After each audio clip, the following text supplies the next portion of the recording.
Have you never seen a paw-paw before? Do you love paw-paws? Either way, welcome. My name is Sara Bir. I love paw-paws so much, I wrote an entire book about them, the Pocket Pawpaw Cookbook, and we are going to do nothing except talk about paw-paws for the next however many minutes. So dig in. Either way, you are going to have a great time, and I know I am. Talking about paw-paws is just about my very favorite thing. That's why I wrote this book, right? So this is a cookbook, but it's also a paw-paw manual. Tells you a little bit about the background of paw-paws and how to deal with them in your kitchen. That is why I wrote this book. I grew up in Ohio. That's where I am right now. I am in Marietta, Ohio, my hometown. I grew up, left, and then came back, but I had never seen or heard of a paw-paw until I was a fully formed adult living here after experiencing life on the East Coast and the West Coast. And I had a magical encounter with this fruit, which is the largest fruit that's native to North America. How did I spend my whole life not knowing about these when they grew in the backyard of the house where I lived? They do. They grow in my parents' backyard out in the woods. And I think I'm not the only person who had this experience. So many of us we're not aware of all these wonderful things growing around us. And that's not a failing, that is an opportunity for discovery. So here we are going out on our discovery now. Like I said, paw-paws are the largest fruit native to North America, and they have a strange, alluring tropical flavor you would not expect to encounter here in the Midwest. They also grow throughout Appalachia. You will find them growing, let's see here, the paw-paw range is southern Canada, like southeast Canada, all the way down to northern Florida and as far west as the Mississippi. That does not mean paw-paws grow in this solid swath all through that area. That's their natural range. And they like eastern hardwood forests. They're an understory tree. They don't get that tall. So when you're out in the woods, they're actually quite subtle. They're maybe like 40 feet tall or less than that. They have these gorgeous, big, long, tapered green leaves. And they grow in the woods with a bunch of other trees that aren't that tall or maybe are tall and have green leaves. And the fruit's green, so it all just blends in. But when paw-paws are in season, which is late August to very, very early October, if you are out walking in the woods, you may encounter one. And that's what happened to me. I was out walking in the woods and I saw this fruit splayed open on the middle of the trail where I was. It was bright saffron colored inside. And I thought, what the heck is this thing? So I picked it up and I gave it a sniff. And I did a little sleuthing and I found out it was a paw-paw. Found out you could eat it. I started eating them. I fell in love with them. And I couldn't find recipes that I thought worked very well with paw-paws. It was a problem. So I came up with recipes and I put them together in a book. And that is what we have right here. I am a chef and a writer. And writing about paw-paws was probably the most satisfying experience I've had that brought those two things together. There was a lot of great problem solving. Paw-paws don't behave like other fruits in the kitchen. And that is why I came rushing to everyone's rescue with my strategies in this book. We'll talk about cooking with paw-paws, but I thought I would give you a little bit more of a backstory of what paw-paws are all about. So I'm going to read a passage from this book, the Pocket Pawpaw Cookbook. And the name refers to a song, and the melody of the song, I can't even remember. It's an old Appalachian folk song. It just goes by the paw-paw song, but the refrain is picking up a paw-paw, put it in your pocket. You don't really want to put paw-paws in your pocket because when they're ripe, they're very squishy, and that's going to be a recipe for a big squishy mess. You won't be able to enjoy your paw-paws and you'll have to do some laundry. But that's how the song goes. And if you have a very large pocket, you can put this cookbook in it, okay? But it is a slender book. There is just enough to say about cooking paw-paws to fit into this book quite nicely, right? This is a very pleasant little read you can have. And I'm going to read the section that's why paw-paws. A pawpaw on the branch is well camouflaged, blah green with occasional black freckles. Nothing special at all. Strip away the skin and the flesh you discover inside is the saturated color of the yolk of a duck egg with a mango banana flavor that can knock flat any tropical occupant of Carmen Miranda's hat. It is best to come to the pawpaw rather than vice versa, as they do not travel well. The trip will be worth it, and the pawpaw will bewitch you, and then you and I will be friends. There is, I think, a pawpaw temperament, curious, engaged, humble. I have yet to meet a person who is drawn to pawpaws who is not a good person. That you are watching this video right now shows that you are of the pawpaw temperament. Welcome, here we all are together. You can be a person who knows a lot about plants. You can be a big plant nerd. You can be a food nerd. You can just like stuff that's cool. Everybody comes together in this whole intersecting Venn diagram of pawpaw lovers. And I feel like in that little intersection, it's a lot of fun, open-minded people of many, many different backgrounds. I also wanted to talk a little bit about the food ethnography. I believe that's the word I'm looking for. Who was eating pawpaws before we came along? Because since pawpaws are native to North America, it makes sense that the people who were living in North America before white settlers swooshed in, that they were eating pawpaws. How did they prepare them? I am certain there are better answers to what I'm going to give you, which is I don't really have an answer. One reason is that we, meaning white people, did a lot to erase any connection that they had, the people who were living here before us, with their native foodways, right? With their traditional foodways. Another is that all of the recorded instances that we have going way back to early pawpaw mentions in literature, those are written by white people, right? So they already have their own preconceptions that they're writing about.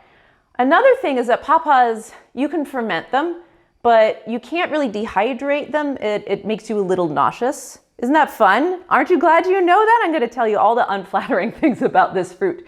So we don't know how they may have preserved them. We also removed all the people who were eating these from the land where pawpaws grew, right? So they couldn't bring along those food traditions with them. I think there's a great book behind that, but I'm a chef and a plant nerd. I'm not a really good researcher that way, but I think it's really important to point out that these fruits have a history before people like me decided you should make them into flan, into coconut lime flan.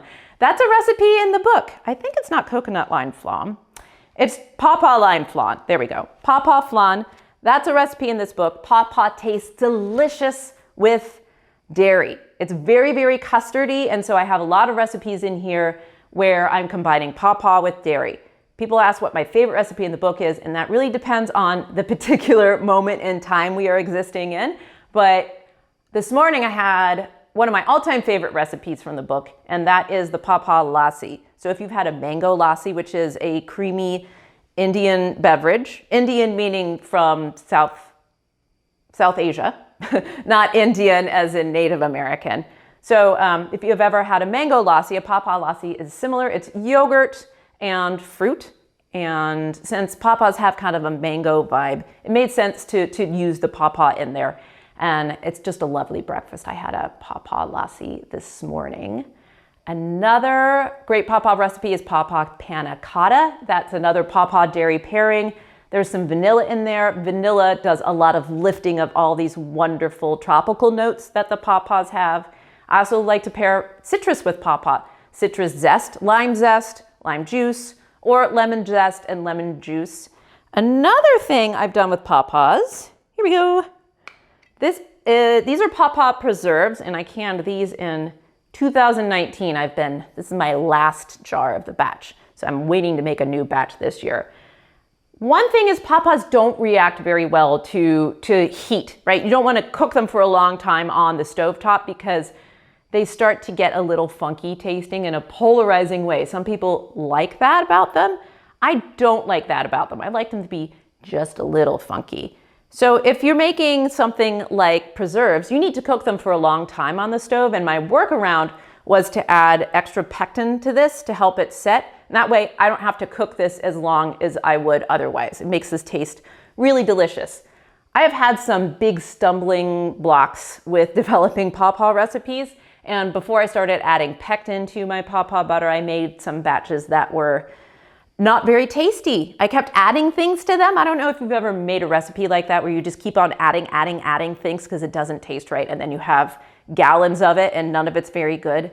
Those were my initial pilot batches of paw-paw preserves, and the only thing they tasted good with was chicken liver pate. Do you know how much chicken liver pate you have to eat to use up many, many little jars of paw-paw preserves? These are delicious. I added vanilla bean to it, and this also has some lemon juice, and it's just lovely. I added to yogurt. It's delicious on toast. This recipe is in the book, but I don't only have sweet recipes in the book. There are savory recipes. How do you use paw-paws in a savory way? It is, as I'm speaking, it's September, and the sort of crux of summer passing and fall coming in is right when paw-paws are going on all over the place. That's also when you start having tomato plants peter out. You've got the green tomatoes from the plants that are just kind of like giving up the ghost.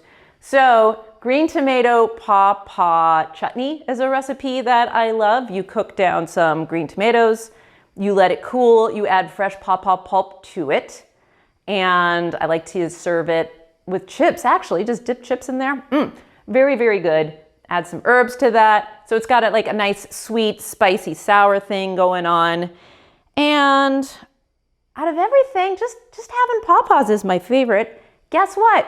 I have a paw-paw right here I'm gonna show you. This one is ripe. I just love this. It's so beautiful. Even just looking at this makes me happy. And if you were here, you could smell this. Andy. Hi, Andy. Can you smell this? I can. Could you smell the paw-paws when you walked into the house? I think so, yeah. My daughter does not care for paw-paws, and she does not like this time of year because when she comes into the house, she can smell the paw-paws. I love it though. They just very perfumed and aromatic. One of the things that happens when the paw-paws are ready to harvest is that they have what I call the paw-paw glow, especially on their underside. So botanists call this color break, but I call it the paw-paw glow. It's like they're illuminated from inside, so they have almost a chartreuse thing going on. And you can see what I was talking about with the black freckles. I believe that's actually from a virus that does not harm the paw-paws itself, but I like that they have these little blemishes. So here is this is a medium small paw-paw. A large paw-paw would be like this big, okay? They don't get huge. So when I say they're the largest fruit native to North America, that's true, but you know, it's not like a durian or anything. You can see why they're easy to miss. So here is our paw-paw, and I can tell it's ripe, not just because of the color break. Sometimes you see a powdery bloom on the outside like you would see grapes have, right? That powdery bloom of yeast. And when you wipe that away, you'll see the color break a little bit better. But the other great thing outside of the aromatic smell and the color break is it's a little soft. So when I press it gently with my thumb, I can feel it yield to that pressure. It's a little softer than a ripe mango. And we're just gonna bust into this now. So, how do you get into this thing? You could cut it, but the first paw-paw you eat, well, actually, this is how I deal with them all the time, right? You just got to burst it open. Look at that. You just pull it open, and there it is, the surprise on the inside. Isn't that flesh beautiful? It's very soft. It's like baby food. And here is a seed. You don't want to eat the seeds, but I am going to just, oh man, every time. I just love these so much every time. This is great. I'm sorry you don't have a paw-paw with you to be eating along right now. So I'm going to spit out the seed here. Woo! Thank you, little paw-paw. If you're out in the woods, you just tear it apart and then you fling the rest to the side. That is the feral experience of eating paw-paws. But I walk you through the book. In the book, I tell you how to process paw-paws, how to freeze them, what to do with them so you can get at them in the kitchen. If you don't really want to cook with paw-paws, I think you'll still have fun reading the book because it's full of ideas, not so much about what to do with paw-paws, there's that, but the meaning of paw-paws. And they're like a little extra, you know, they're a little extra thing in life. There's a heightened sense of awareness that happens when paw-paws are going on, and I'm in the thick of that right now. So thank you for listening. Thank you to the Lakewood Library for inviting me to talk to all of you. Enjoy your paw-paw season, and I will see you in the paw-paw patch. Bye-bye.